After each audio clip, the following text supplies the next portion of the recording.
But he is actually Paul's brother, and he is the best man today. Do you understand?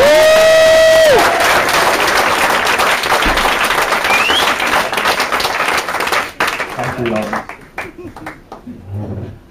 Okay, ladies and gentlemen, boys and girls, I hope you're having a good time today.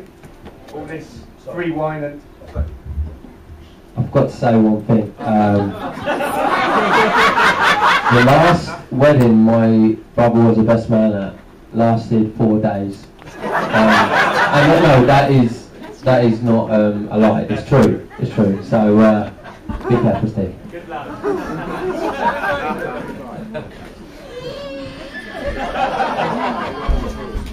Thank you. First of all, I'd like to thank you all for coming and helping to make Paul and Louise's special day such a memorable occasion. Personally, I wish you'd all just stayed at home and made my job a hell of a lot easier, but you're all here, so here we go. For those of you that do not know me, my name is Steve, as Lawrence has just introduced, and I have the dubious honour of being both Paul's best man for today and also Paul's big brother. 30 years. Oh God. Sorry, 2024 because I escaped. Standing up here in front of all of you is a bit daunting. I now know how Pippa Middleton's bum felt. I mean, I know what it's like to be staring at a wedding, not how it feels to feel it. You know. I bet Harry does though. Hey. I've been asked by Paul to keep this speech short. As he's managed to negotiate a same-day return discount deal with the hire shop, and these suits have to be back in 20 minutes. Anyone who knows Paul knows that's true. I'd like to start off by thanking the bridesmaids. They all looked absolutely gorgeous and completed their main job admirably, which was getting Louise to the church on time, which was no mean feat. As I understand, she put up quite a struggle.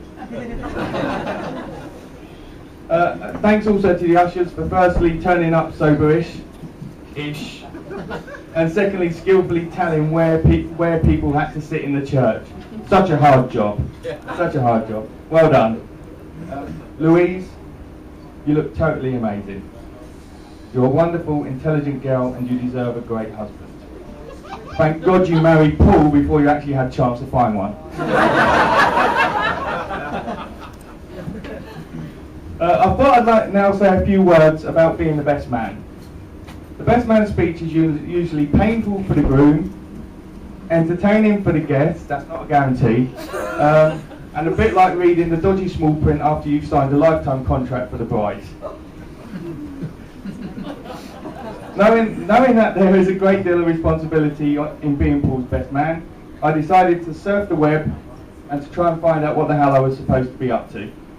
After several hours sidetracked, it is the web after all, I eventually found a list of do's and don'ts which have rather narrowed down my choice of subjects. Right, let me just have a look at this. Number 1 was don't mention ex-girlfriends. So that's that one gone. Number 2 was don't tell rude jokes or swear. So that's that one gone. Number 3 was don't lie.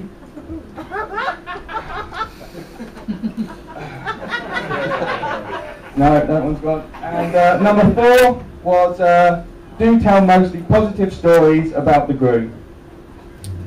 No. No. No. I actually don't even bother. Anyway. So after all that, what can I say about Paul? Well, he was born on the 8th of June, 1981. If you Google that date, absolutely nothing interesting happened.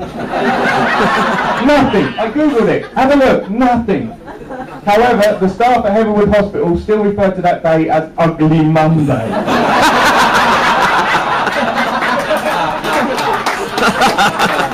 In fact, Paul was such an ugly baby that our mum only got morning sickness after he was born. One of the notes written by the head midwife on his medical charts was that he was premature and significantly smaller than average. According to Louise, not a lot has changed in the last 30 years.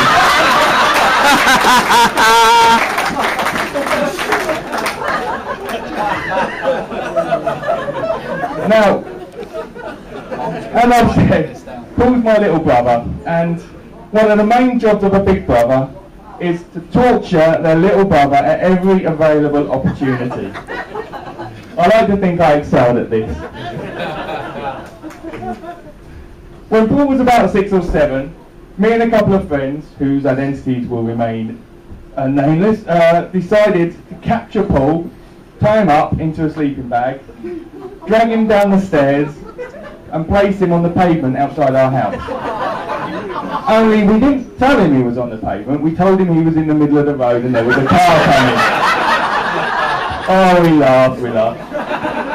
Unfortunately, Paul now suffers with a rare condition called militophobia, where he can't walk past the camping equipment shop without wriggling like a maniac and screaming, "Let me out, I can hear a car, I can hear a car," over and over again. Another time, I decided on the spur of the moment to hold him down, smother his face with strawberry jam, and then let our faithful dog give him a once-over facial cleaning with its tongue. Louise, this probably explains Paul's unusual kissing technique. As Paul grew up, he stopped falling for my little pranks. But by that time, he was more than capable of getting himself into much worse situations. Unfortunately, I was not always there to witness these events, but did make sure I was there for the show when Dad found out that what he'd been up to.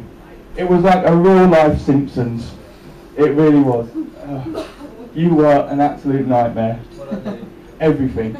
It was unbelievable. Anyone that knows Paul well will know how prudent he is with his pounds and pence. In fact, if the choice of venue had been up to him, we'd have all just tucked into a lovely extra value meal.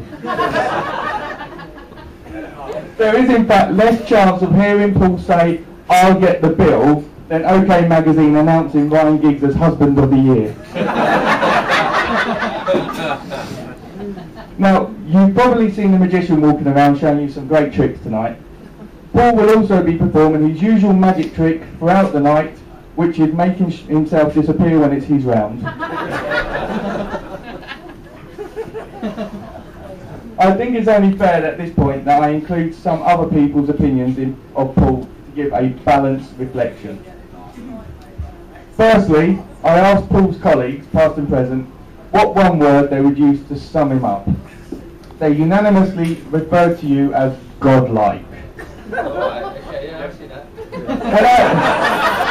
When I asked them to quantify this, they said that they never see you, you make your own rules, and if you do any work, it's a bloody miracle.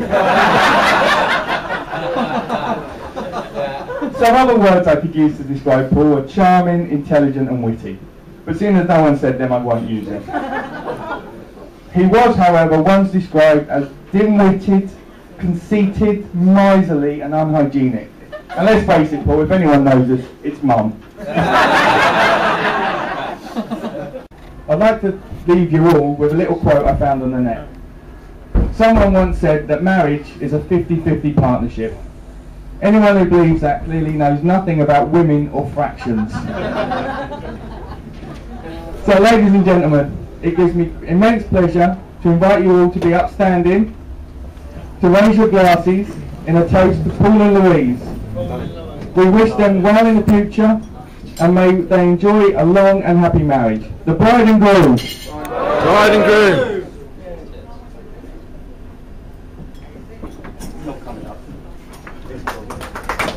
Well,